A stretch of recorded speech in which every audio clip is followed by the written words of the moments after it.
human rights are said to be the most significant civilizational innovation of this century, of particularly the 20th century. And the title of the seminar is Recent Developments. So in fact, human rights, the idea of human rights itself is a recent idea. Just around, let's say, human rights as we find it today is just around 75 years old, the terminology wise. Of course, there were discussions on human rights, or we have historically grounded the discussions on human rights by going back to centuries old textbooks and so on. But the way we understand human rights today itself is a recent development, some 7 or 8 decades. So it was with the Universal Declaration of Human Rights in the UN and the subsequent adoption of the spirit of human rights in various democratic constitutions across the world that we have understood human rights as it is understood today. Of course, there were various definitions, concepts, and explanation of human rights in the past. But as we understand today, it is quite new. So this is something that is we need to keep in mind. So that is why we say human rights are the most significant civilizational innovation of the 20th century. Because traditionally, as you all know, all were not human beings. Human rights were not given to all human beings historically. If you look at history, you will find that all human beings were not treated as human beings. All were not human beings, to be very simple, because the rights of human beings historically were not extended to all human beings. If you look at in ancient societies, whether in India or in Greek, that is in European history, slavery was a practice. If you look in Greek society, all the citizens, all people were not citizens. Or in other words, the rights of citizens were not given to all human beings. Slavery was justified and it was low. Even very great thinkers like Plato, Aristotle, Socrates, etc. considered slavery as very important for the smooth functioning of the society. It was in those days. Can the elites in the society can function in the society, perform their duties in the political system without the support of slaves? So slaves were not given any of the rights of the human beings. Even the most important right, which is right to life, was not a human right, because the rule of the past, the influential in the past, in history, were given the right to take away the life of the people whom they did not like.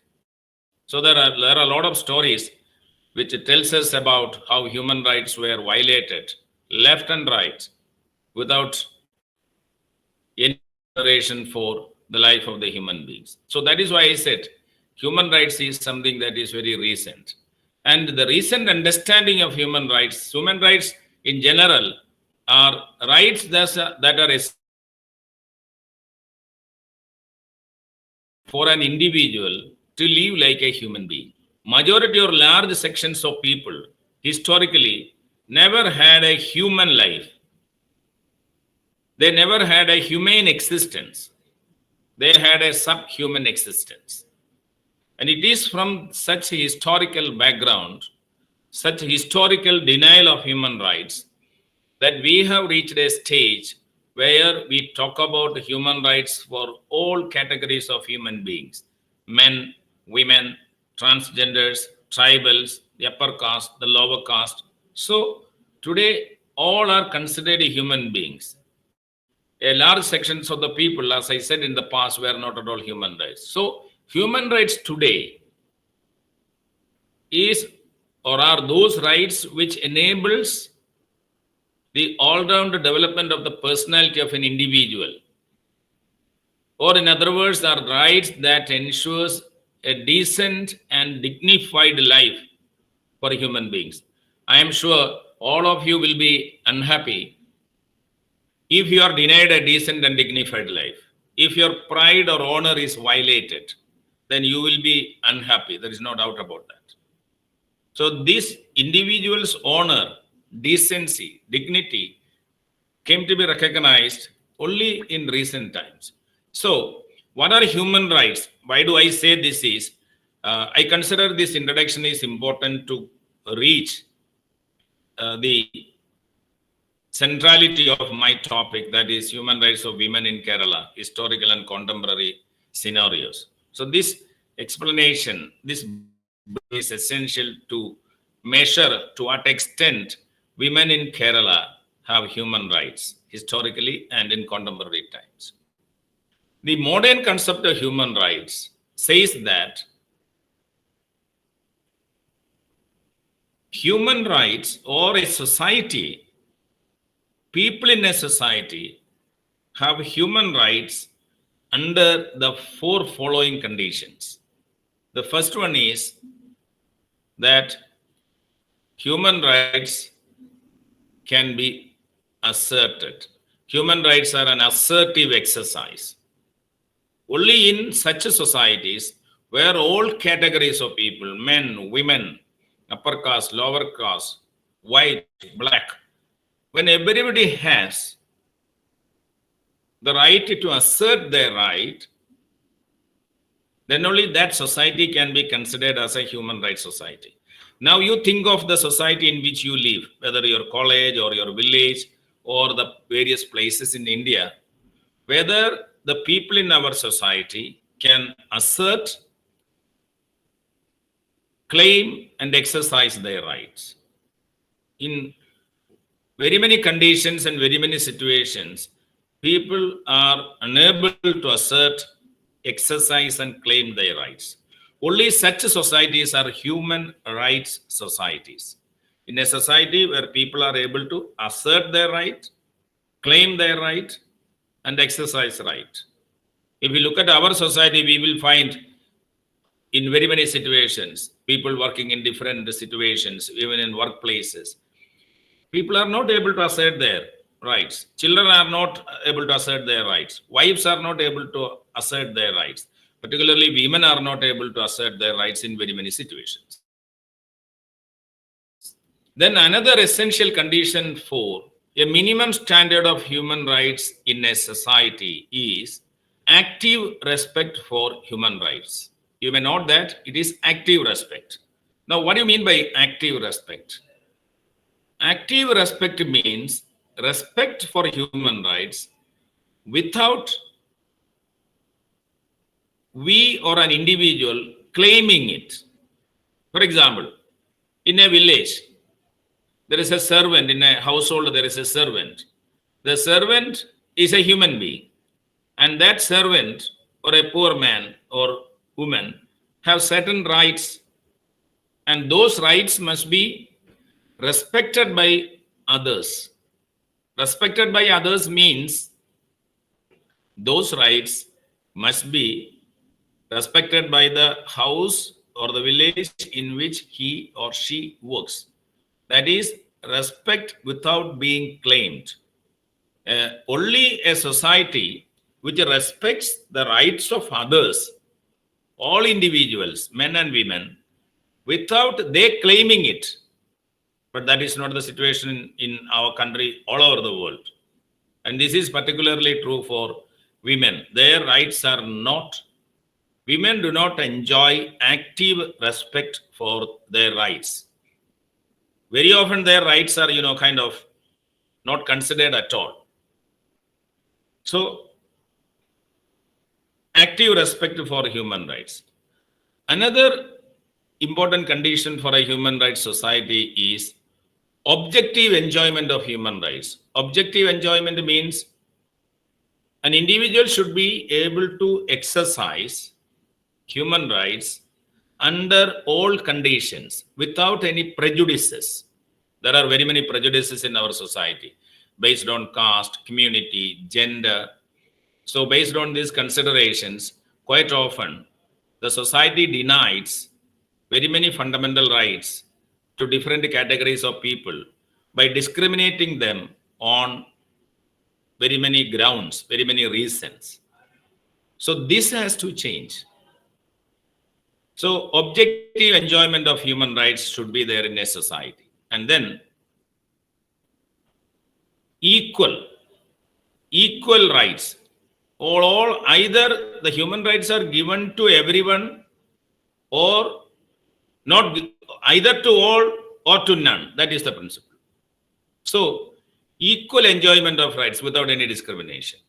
So, these are the four conditions which enables us to measure whether a society or an educational institution or a village or a family or any unit of society or the country as a whole or the world as a whole can be considered as a society, as a group of people where there prevails the standards of human rights.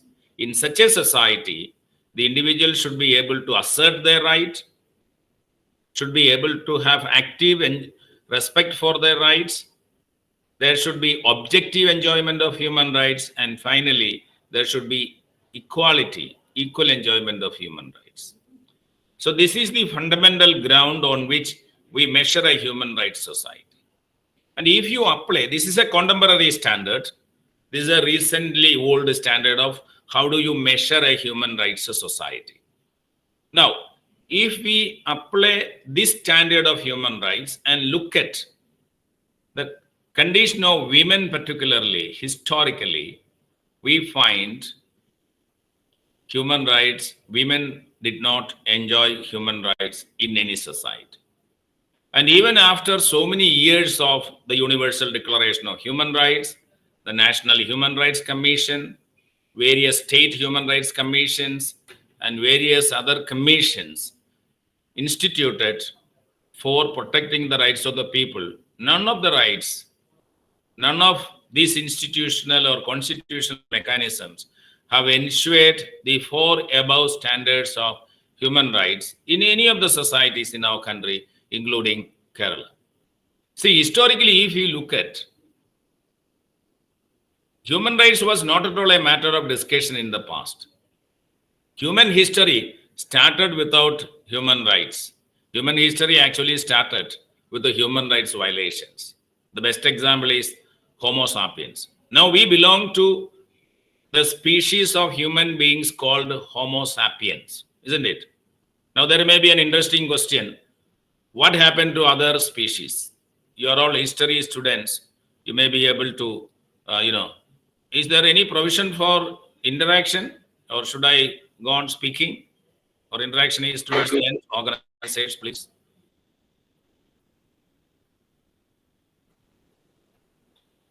Is there any space that I can ask some questions to the participants, or I can make them to interact? Hello? Am I audible? Is there any provision that I can ask them some, I can seek some responses from them? I think not possible. Okay.